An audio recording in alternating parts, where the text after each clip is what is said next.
Okay, everyone, welcome to the Gnomon School of Visual Effects. My name is Travis Bourbeau. I want to thank Alex Alvarez and Darren Crumweed tonight for allowing us to have events like this and share with you. Tonight, we were treated with a special guest.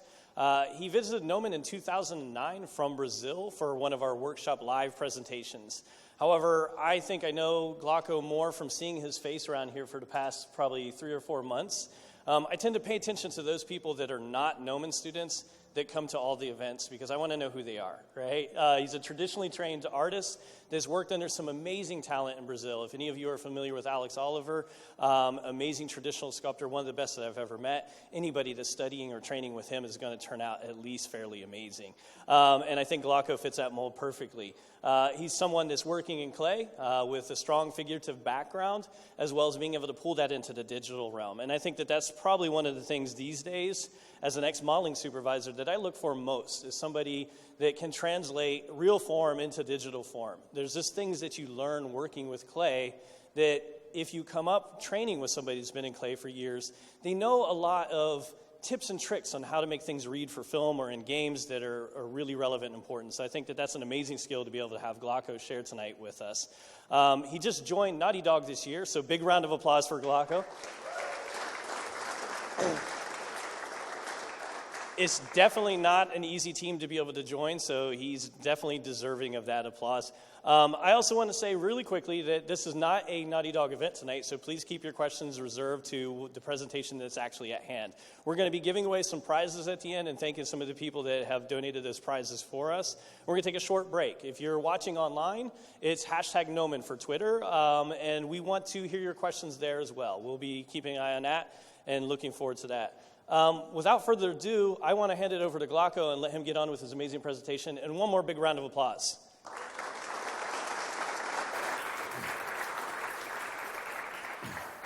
Hi, everyone. First of all, thank you, Travis, for the kind words about my work and myself. My name is Glauco. I'm from Brazil, and I just joined Naughty Dog, as Travis said. So what I'm going to do today is talk a little bit about my career, and you guys will understand how I think it's important to talk about my career in a second. And then I'm going to show some videos of me sculpting some, it's not exactly this bust, another bust, like another piece of this size, maybe. And then I'm going to do some voiceover, try to explain what I'm doing in clay. And the initial idea was to do a traditional sculpting live demo here, but maybe the lights or everything wouldn't work. So I recorded some stuff, and we're going to go over that. And then after that, I'm going to do a ZBrush one, because I think nowadays we are working with digital media, and it's really important to show you guys how I approach digital sculpting. So I really want to start this presentation talking about who I am, because when I first started, I wasn't an artist since I was a child. And so as you guys can see here, my relation with art was none till I was 17, which is really weird because at that age, a lot of friends of mine were like drawing, and some of was doing art classes and sculpting. And it's really funny because I went with my parents to Italy when I was 15. And I was like so bored of looking at those churches and all those paintings. I was like, what? Let's do something else. And yeah, I'm not proud of saying that, but it's just something that I like. It's funny to say. Like now, since this is one of my big dreams to go there again and like really appreciate all the artwork. So until I was 17, I was just doing some like skateboarding. I was trying to be a professional skateboarder, and the only thing I can relate from that time to nowadays was my focus and my determination, if I say so, because on a skateboard I was doing something like, we can call it gamification nowadays, but I was doing something like, I won't drink water until I do this trick, or I need to do this trick like 3-4 times to really nail it, to really master it. So I would train a lot until I would be able to achieve like a mastery, or yeah, if we can say something about skateboarding like that. And after that, I was doing some video editing of me and my friends riding the skateboard. And when I was 18, I went to the college, so I decided to do film school because this was the only thing that I could relate to the thing that I liked to do, which was video editing and riding my skateboard. So I was hired by a small company in São Paulo in Brazil, and I was doing some video editing for TV commercials and advertising. And then after some months, I jumped into After Effects, and I started doing some animations and some motion effects. And then I discovered 3D when I was about 18, so around 10 years ago.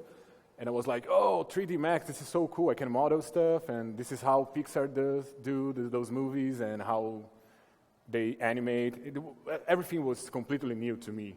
So at that time, I didn't have internet like we have right now. I still have, which is crazy, but in Brazil 10 years ago, we were not that advanced as you guys are here. So it was really hard for me to pick up these tools and stuff, but I decided to join some and take some classes around Brazil. So I took a 3D Max class, and then ZBrush 2.0 was just released, and then I started studying ZBrush 2.0. But I was still doing some animations. My goal at that time was to do the animation mentor, which was an amazing course. And then I heard about this guy.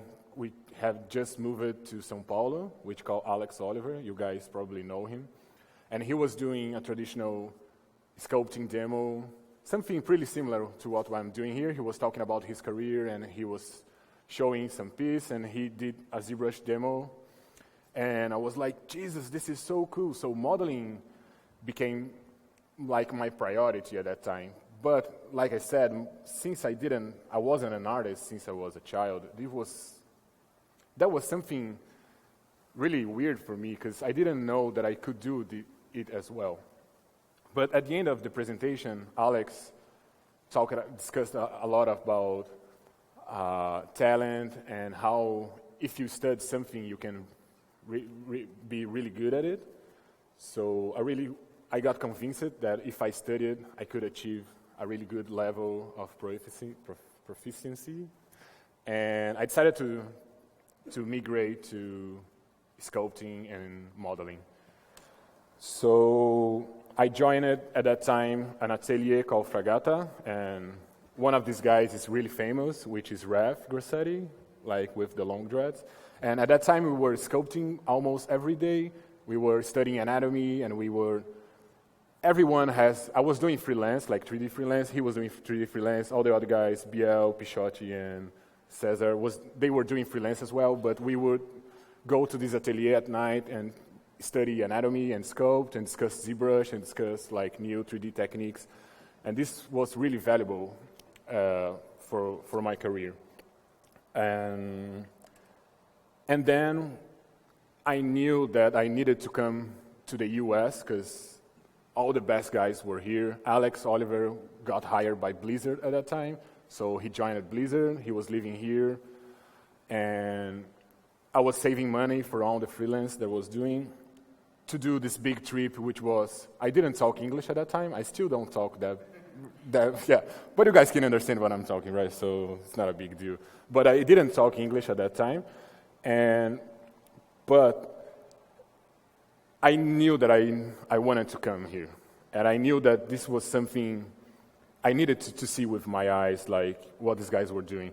So I talked to Alex and, hey, why don't you just come when we'll have the Gnomon workshop? I will be speaking, and you can come. It would be cool. So I came here at the Gnomon.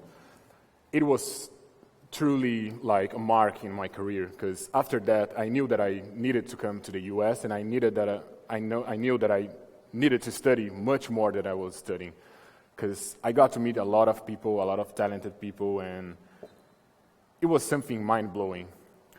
So I came back, and I kept studying, and my involvement with traditional arts grew a lot, and I decided to open my own studio back in São Paulo. I realized that there was a gap on makeup effects in Brazil. So I met one guy called Pietro, and we started doing some makeup effects for movies and advertising. So I opened my own studio, and after 1 or 2 years, I came back to the US to study with George Duchel, which you guys probably know him as well. He's one of the best out there. So I started doing some masks as well, and anyways, I was still doing some ZBrush for concept design and some freelance on character, but the main focus at that time was traditional.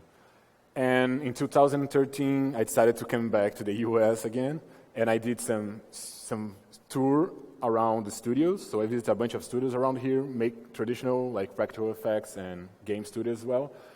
And in game studios, I saw an opportunity to collaborate with a bunch of people, something that I couldn't do in Brazil. Because in Brazil, I was running my own studio, I was doing good, I was making a lot of money, because there wasn't a lot of people doing that, so I could kind of charge whatever I want, because if they wanted it, will kind of pay it. But I saw this opportunity of challenging myself on something bigger than me and bigger than what I was doing in São Paulo.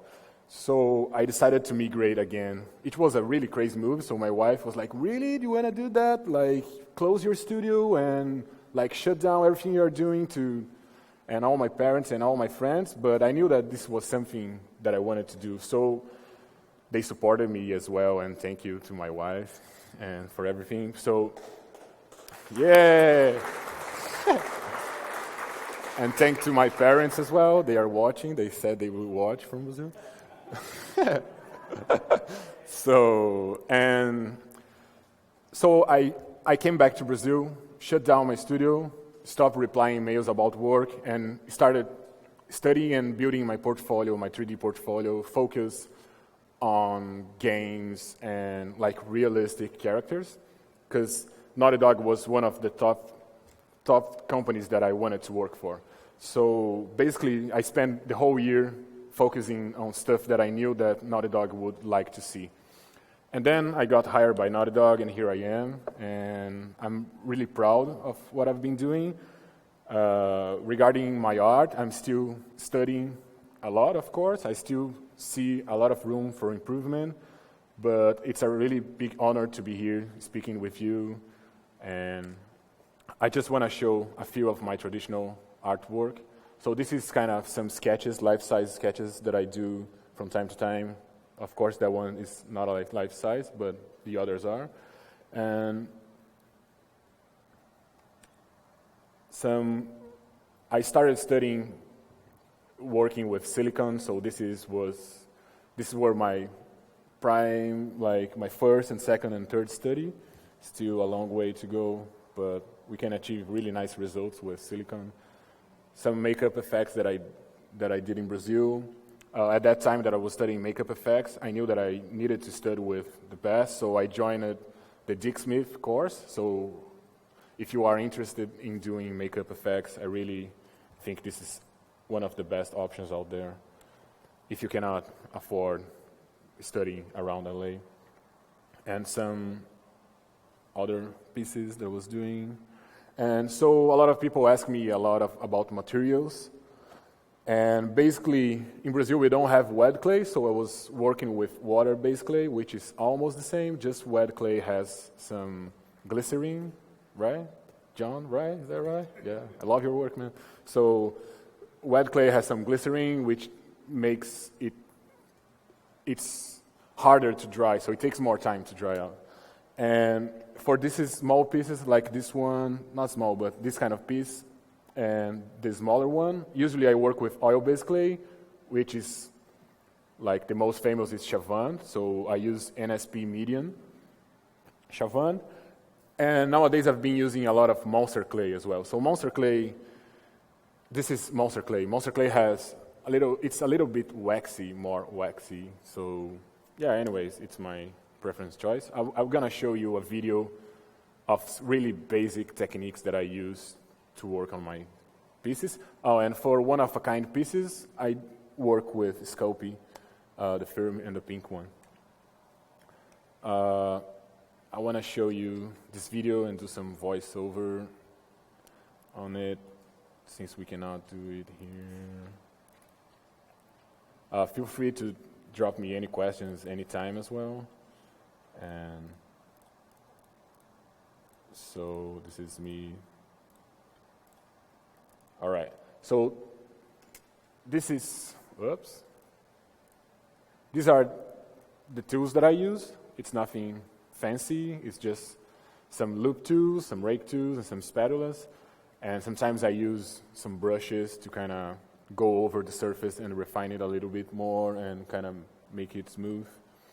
So this is me using some of the tools and showing how I work. So this is pretty basic, but I get these kind of questions a lot.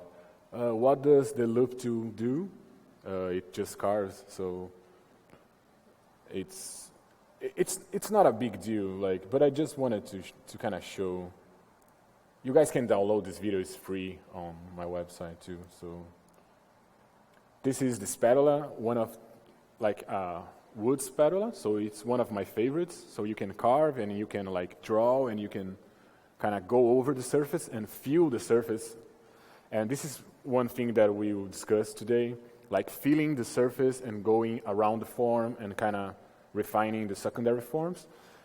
It's how we kind of blend and make this more skin looking and more believable surface. This is the rake. Rake usually if you guys look over here after on the break, you can see that a lot of these on the back I haven't finished. So you can see all the rake marks.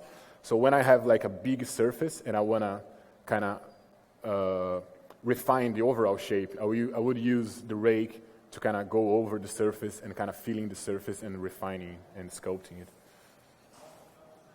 Whoops. Here we have my fingers. This is me applying some clay. So, yeah, a lot of people ask me, oh, how do I add clay? So it's kind of just grab a piece and add.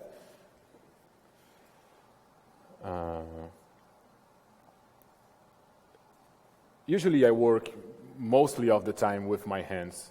Even though I'm doing like a really small sculpture, I would try to use my hands as much as I can. I think they are much more precise than like having something to sculpt. Oh yeah, sorry man. So this is me using the spatula again, kind of trying to show how you can blend everything after you apply the clay. And Glenn Vilpool, I know you guys, who doesn't know him should know, because he's one of the best kind of drawing guys out there. And he has a really good quote which is, "There are no rules, just tools." And I really love this one. So what I'm showing here, it's my way of sculpting, and a lot of sculptors don't even use the rake. They use just like pushing and smudging clay around. And so don't get too much attached to what I'm showing. And here I'm using the solvent just to kind of really blend the edges and remove that hard surface and the hard edge that we have when we carve. So I would use some terpenoid. And sometimes I just use alcohol, like isopropyl alcohol, and sometimes I use a mix of both. It depends on the size of the sculpture. This is me doing a really quick base. I don't like doing fancy base. I'm not against it. But when I sculpt, I just want to go and sculpt right away. So I'm using some aluminum wire, some super glue, and I'm using, and that's it. So I would cover everything with aluminum foil and just start putting clay. This one is exactly the same, but I didn't glue down the aluminum wire. I have a flange, like it's like a flange, just something to hold the pipe. I drew the board and I put some screws on it, and there is a pipe. That's it. And then I started working with some aluminum foil and putting some clay on top of that. Yep. Yeah. On this as well. We take a lot of our students out to Jordu's as well, and it's important for them to meet traditional artists doing traditional medium. Awesome. And one of the discussions we often have about ZBrush and traditional is that traditional is very easy to see the fingerprint of the artist. When you look at a traditional sculptor, you can say, oh, that's Alex Oliver, that's Glauco, that's Jordu Shell, that's Simon Lee. And one of the things with ZBrush is that we tend to notice that there's not as much of the individual fingerprint. And so one of the things that the questions that have come up is having you talk about tools and kind of show the tools and the way that you use them. Your pressure sensitivity, your hand, right, the feel that you have for the clay is very personal to you. ZBrush has the ability to customize a lot of his brushes. However, a lot of artists don't really dig that deep in. Do you think that that's one of the factors in ZBrush that takes away a little bit of that personal fingerprint, that personal touch, is that there's not that sensitivity or they're not taking the time to adjust their tools to their individual likes? Not really. I'm sure if you throw ZBrush to Simon Lee, he will do something unique. Right. If you throw ZBrush to Jordu Shell, he will do something with his own style. Yeah, maybe like you said, the pressure, the thing, like the hand, the touch, has to deal a little bit with it. But yeah, I don't know, man. I think ZBrush, since it's so easy to smooth and to you have symmetry and you can save, you kind of miss some opportunity to play with some mistakes, maybe. And yeah, I haven't thought too much about that, to be honest. But I think it's more like the sculpting style. If you see like Raf Rossetti, all of his pieces kind of has something a little bit unique, even though he's using sometimes some concept art. He still be able to put something like on his own flavor to it. Yeah. So I don't know. I don't think it's related to the computer or the digital media. Okay, cool. Yep. So this is me working on another sculpture, something similar to this one, just a little bit smaller. And I think you guys saw it, but let me just go over quickly. So this is how I started that piece, and this one, exactly the same. Here, I want to just say something. I'm not just putting aluminum foil out of nowhere, without thinking too much. Here, you can see my hands. I was trying to figure out the proportions and the size and the movement of the piece. And one thing that I think that's really important on any sculpture is to nail down the pose and expression and generate emotion. So I was trying to, at this early stage, just trying to see and think, try to find what I was trying to do. And of course, that will change a lot. So when I put clay on top, everything disappeared, but I'm still trying to keep that shape, and I will be changing the pose for sure. But I'm always trying to generate expression and feel the character that I'm working on. So usually I don't do a lot of drawings on the sculpture. The only thing that I measure is the center point, which is the line, the eyes line. So I start carving out these big holes, which will be the place where the eyes will go. And this I usually use with my fingers, so I would put my thumbs around on this direction, which will give us, on the side view, the forehead will be in front of the zygomatic arch, which we will start having this relation of planes on the side view as well, even though I was working on the front view. So this is something that I learned from Alex Oliver, which was my teacher, like Travis said, and one of the great masters, I think. And this is me refining the sculpture, trying to figure out big shapes, and right now I'm starting to think about secondary shapes, which is like we have this round form of the skull, and now I'm trying to break it up, like here, instead of just going round, I'm trying to find this like planar and some of the angles, like the ear is coming here, we have the zygomatic arch here, and we have the temporal thing. I know in Portuguese the name, I'm sorry, but anyways, this round shape here, which is like deeper. And so when you guys see me doing the ZBrush, my approach will be exactly the same. So maybe showing on ZBrush, you guys can understand a little bit more, but it's not nothing special. I'm just going from the overall proportions, going smaller and smaller and smaller. There's a big, really good book called, I think it's called Sculpting the Human or Sculpting the Figure by Edward Lanteri. And Lanteri was one of the great masters like back in the days. And he says that you don't ever think about smoothing the surface. You just keep sculpting. So imagine we sculpting something big and we going on into smaller shapes and smaller and smaller and smaller. And there will be a time that we are sculpting the transition between like the nasolabial fold, for example. So we don't need to put a piece of clay and just put a lot of solvent and smooth that out. Of course, there are some people that do that, but they know what they are trying to achieve. So I think my approach, and I think it's easier to just have in mind, keep sculpting and keep refining the shapes. So this is what I do when I'm working in clay, and this is what I do when I'm working in ZBrush. And to be honest, I don't feel too much difference on if we are talking about sculpting itself, but because basically what we really want to do is to train our eyes, and we need to kind of recognize more forms and understand how to see forms better. This is what I'm trying to do when I'm sculpting and studying. So I'm trying to see more forms and see more and reproduce what I'm seeing.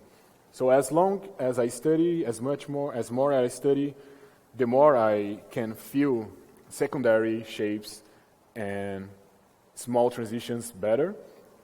And this is one of the reasons that my sculpting has been evolving in the past years, and I hope I'll still be able to evolve much more.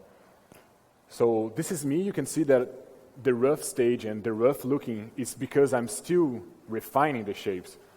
And this is really important because I think we are here because we want to do something maybe real or believable, or at least with some anatomical knowledge, then you can transform in something different, like stylize it later. But I think it's really important to study the human anatomy and the animal anatomy as a solid base. I do have some questions. I get a lot of questions as well from people. Oh, I know that you do like more realistic stuff and some creatures, but I want to do some stylized characters. And my advice is always start with human anatomy and start with,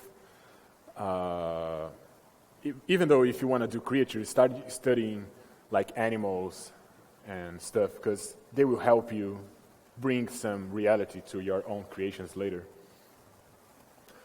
So as you can see, I'm using a really fine rake, and I'm still sculpting the forms and, like I said, refining.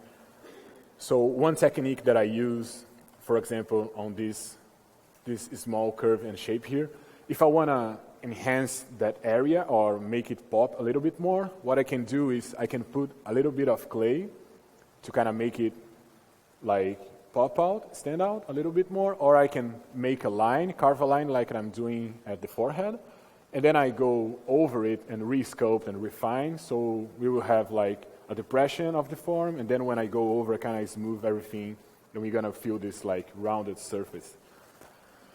And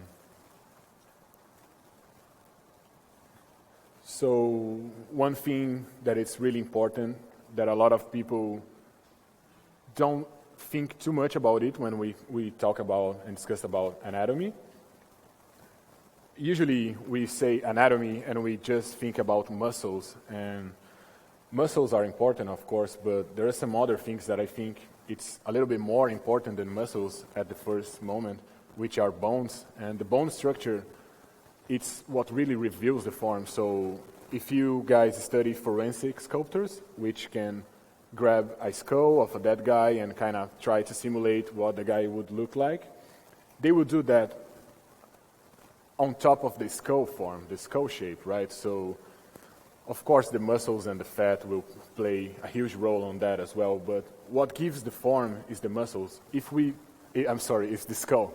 So if we remove all the bones from our body, we will have like a pile of muscles. So what gives my proportions and all the measurements basically are the bones, right? So I'm going to do a torso on ZBrush, and you guys will see that I'm really worried about laying down and nailing the proportions, like the rib cage and the pelvis, and then I will think about doing some muscles. So my approach in sculpting ahead is the same. So if I'm doing like a likeness of someone, I will try to find the overall proportions of the skull first, and then I'll go over and play with all the later forms. Here is me playing with the light, the light will play a huge role here as well. So those who draw, you guys know that with light and shadow, you can change a lot of the feeling. And so I was trying to kind of tweak the light a little bit to kind of see more forms, and that will help me see some mistakes as well. So when I was sculpting this guy, I had like a top light and maybe a secondary light as well, so I was like playing around with them. But now, when I saw it from another angle from down there, I saw a lot of stuff that I don't like, which is crazy. So make sure you guys are like playing with the light all the time. And this is me now. I'm using a dry brush, if I'm correctly, just to kind of remove a lot of the small particles. But before that, I probably use some alcohol and some terpenoid just to kind of clean it up a bit of the shapes. But so that thing that I said about smoothing the surface with solvents, this is something that you must have in mind, like ideally you want to do. But of course, we're going to use solvents to kind of refine the shapes and make everything smooth. So for this one, it's like almost impossible to achieve like a really smooth surface without using any solvents. It will take me forever to kind of refine everything. But if I have like this round shape and I'm sculpted that, and I'm really happy with the form, then I can move on to some solvents. All right, so let me give you some tips about sculpting and overall thinking about studying. So how do I start? A lot of people ask me this kind of question as well. So like I said, I started doing digital, and then I switched it to traditional. So a lot of questions that people ask, I had those questions as well. So how do I start? Like ZBrush, you can just grab like a sphere and start sculpting. So I remember that when I came here at 2009, I bought one DVD by Mark Alfrey, and he's doing like an old man. It's called Sculpting, the Human Head. But before that, I had the John Brown DVDs as well, which were great. But anyway, so this Mark Alfrey DVD, he's sculpting the human head. And I was like, yes, I'm going to follow that. I'm going to sculpt this amazing old man head, which was something really far away from my skills at that time. So I was trying to make this huge jump from like doing some basic stuff from super advanced stuff, which is cool, which you can try to do it, but a lot of times you will be frustrated because you don't get even close to what you are trying to achieve. So I came up with this idea of it's not my original idea, but no one told me to do that. So I came up with this concept of trying small things. Like when I was skateboarding, if I was trying to jump like a big ladder, I would go to a smaller one, and then I would keep like improving and going bigger as the time move on and as I feel confident. So I would suggest you guys who are just starting out with, even if you're doing ZBrush or traditional sculpture, I would suggest start with something simple. So try to do a nose. So a nose, it's really difficult to do like realistic, but I'm pretty sure you'll be able to achieve a really good result with the nose, and then you can study all the secondary forms of the nose and all the small planar chains, and then you can sculpt like an ear. And don't think too much about like refining and using solvents, like I said, just trying to find the overall shapes and proportions. And then you can sculpt a mouth and maybe an eye and try to feel more confident, and then try to do like a skull, like use some human references, or anyway, you can use animal reference, but try to do a skull. And then you can try to put everything together. So you see, we are kind of progressing like step by step. And that's it. And then you can move forward to maybe doing a hand, and maybe doing some feet, and maybe trying to do like a torso. I really love doing torsos. I don't know why, I think they are really expressive. And maybe trying to do a torso, and then study like the head with the neck. And I wouldn't recommend you guys putting everything together, like I'm doing this head, and I'm doing this hand, and then try to combine. It doesn't make that much sense. So feel free to do like a head this size and the hand, and then later on do like a full figure, at least trying to find the overall proportions and everything. So this is my approach. So I put it here as well. The Whirlpool approach is not his approach, but this is something that he's always speaking and trying to make it like, try to spread the word, which is don't copy, analyze, and reproduce the model. This is something that I always done when I'm studying, and I keep doing that when I'm drawing or when I'm sculpting or when I'm doing digital stuff. So this is a little bit different than production. We are talking about studying, right? So we wanna put some time in and get the most out of it, like for ourselves in the study senses. So this means if I'm going to show that in ZBrush later, but if I'm doing this head, for example, I'm not trying to copy exactly what I'm seeing. I'm trying to understand what I'm seeing and then reproducing. So this guy is not a likeness of a guy, so I don't recommend doing likeness as you guys are like beginners. Because likeness, you will have to use like another concept of sculpting, and maybe you will have to really copy what you're seeing. And this can be really tricky in the long run, because maybe you are not really understanding what you're doing, you're just copying a lot of like shapes. And so like those who draw, we have a kind of two schools, right? The realism school and the constructive, like the line work school, something like that. I know the Portuguese names.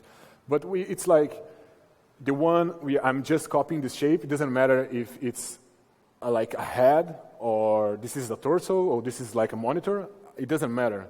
I'm going to copy the lines, and I'm reproduce as realistic as I can to what I'm seeing. I'm not saying this is bad, this is awesome. But what I'm trying to do here is, oh, this is a TV. What is a TV? Oh, what's the proportions of the TV? What is like the thickness of the TV, even though it's not showing on this piece. But I'm trying to understand the subject that I'm doing.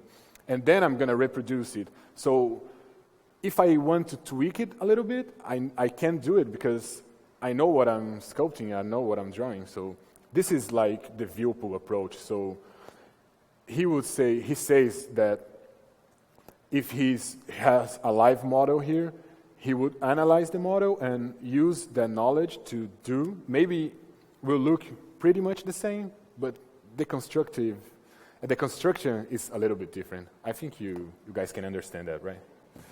So don't use solvents. We discussed that a little bit a while ago. Keep sculpting. Don't rush. Don't rush is like really important for anything that we do as artists. And trying to really have fun while you're doing what you're doing and while you're studying. For example, this piece, it's really hard because you really want to see it finished, right? So you want to take pictures, you want to post at Instagram and all that stuff, but this is not really important at this time. Of course, I'm going to discuss that as well later on, because one of the reasons that I'm here is because I have this online presence that I'm showing my artwork as well. So they kind of know me from what I'm doing and what I'm posting, but this is not what I'm talking about right now. So don't rush. It's something like I'm doing this sculpture, and this is looking good. I know that I can tweak it and make it look better, but I just want to lay some textures on top of that, and let's see how that goes. And instead of, this will take so long that I'm too anxious, like I want to see it finished right away.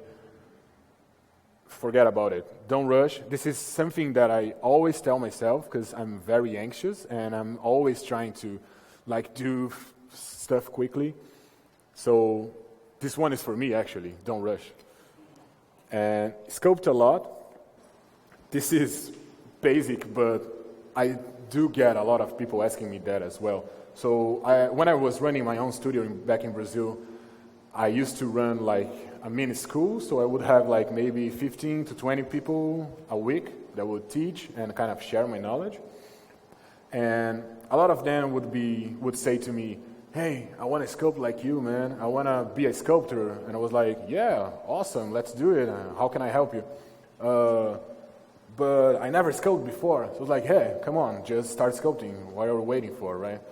So, yeah, if you want to do something, all right, we have this like knowledge that you have from books and from presentations like this one, and we need this. But most important thing is to sculpt, to draw, to do your own stuff. That's it. Glauco? Yeah. One thing that you may be a big help to people getting started out sculpting is kind of finding that line or finding the period of time where you're working on something and you have to make the choice of either abandoning it or sticking with it. Yeah. So do you have any advice for kind of newcomers when it comes to that? Yeah, for sure. This is something that I constantly hit this barrier as like, we're going to be doing that all the time. But let's say I'm sculpting one piece and I'm struggling with some part. And this is most of the times that people like let it go because they abandon the piece because they are struggling. This is not something they are used to do. So my advice is struggle as much as you can and try to like go a little bit beyond what you're used, and then you can let it go. So for example, I'm doing this piece, and let's say that I'm doing this piece because I want to study something specific, like maybe this expression, and let's say I'm struggling with this expression, and this is almost good, I'm almost getting there, and I keep trying, and it almost got there, but it's better than what I was doing before. Now I feel that you can let it go and then start the next piece. So always try to bring something out of each study or work or new piece. So I think it's okay. So most of my work are unfinished. So I do a lot of like quick studies, and sometimes I still need to say, hey, you gotta finish this one. Maybe finishing is something that I struggle with and I need to practice more. But yeah. So this, I'm talking about here as well about rough forms. So if you guys are not seeing all the details, all the small wrinkles that I started doing, this is early stages as well. This is not completely finished. But from there, you cannot see a lot of the like fine wrinkles that I'm doing. So rough forms and overall forms always win. If this is not nailed down, this is not looking good, non-texture or any like small wrinkle will make it look good. So this happens a lot in ZBrush and digital media because we have all those crazy alphas and we have all this like easy textures to put on top. So you see a lot of like really bad shapes with a bunch of wrinkles on top, which is like terrible, right? So yeah, just pay attention to the rough forms. They are much more important. I'm really sure if I teach how to do some fine wrinkles, anyone can do on top of this piece. But the most difficult part is to sculpt like the overall shapes and proportions and secondary forms, and yeah. This is size matters, so a lot of people don't care about size. This is my Glauco personal preference for sculpting. Of course, each person has his own preferences. So I know a lot of guys that really enjoy sculpting small pieces. So don't worry, if you really enjoy sculpting small pieces, don't worry about sculpting really big, large pieces. I feel comfortable with sculpting this one like this size. This is maybe half size, maybe a little bit bigger. But I really feel comfortable with sculpting this size to bigger than that. So if you say, hey, you got to sculpt like a life-size guy, yes, this is what I really enjoy doing. I feel more comfortable, maybe because I'm tall, or I don't know, maybe my hands are big. Anyways, this is not an excuse. So I like working this life size for hands and feet, for like studies. And for bust, maybe a quarter. And for full figures, I really like doing like 1/6, and yeah, that's me. So really pay attention to what you feel comfortable doing. Don't worry about, oh, I need to be able to do these crazy small heads, which is, for me, it's really difficult.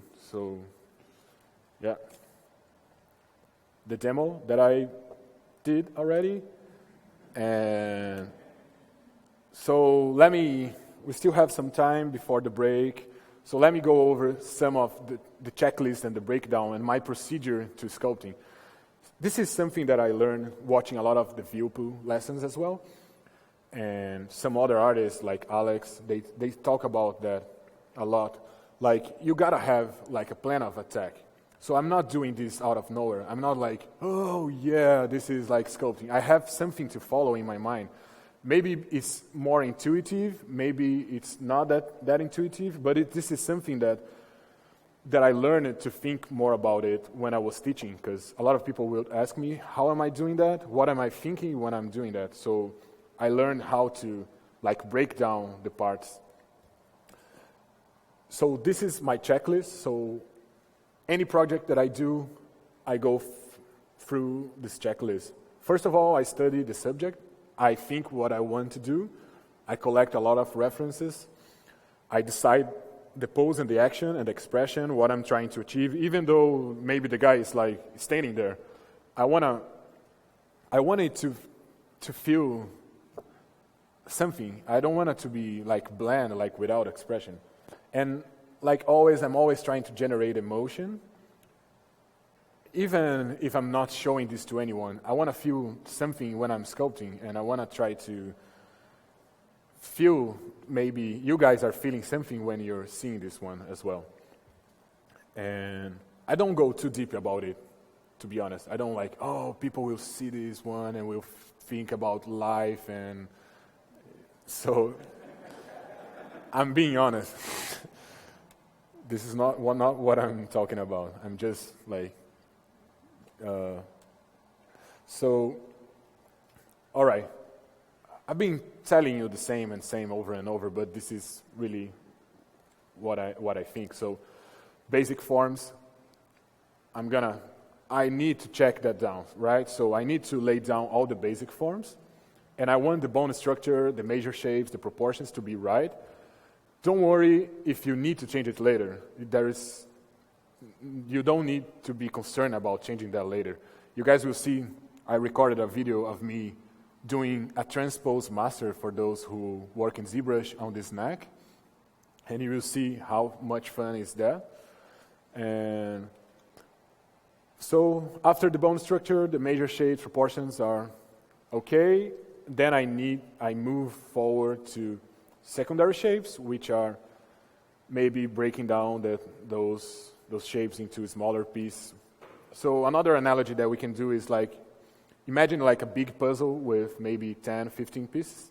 And then we are making this big puzzle into like something with more pieces. And as more pieces as you put, better it will look. We can think something like that. So for example, I have the zygomatic and like the mouth round form here, and then I lay down some muscles and the nasolabial fold, like as just one shape, just one form. And then I can break down this area here, and then this one, and then this one, and then I keep breaking down and like going deeper and deeper. So refine the secondary forms is really important. Keep refining that, which will make, like I said, better. And then after that, you need to refine the secondary forms again. This is where I spend most of my time, refining the secondary forms. And then you gotta refine the secondary forms again. This is something that I really enjoy doing. Sometimes I kind of overdo it.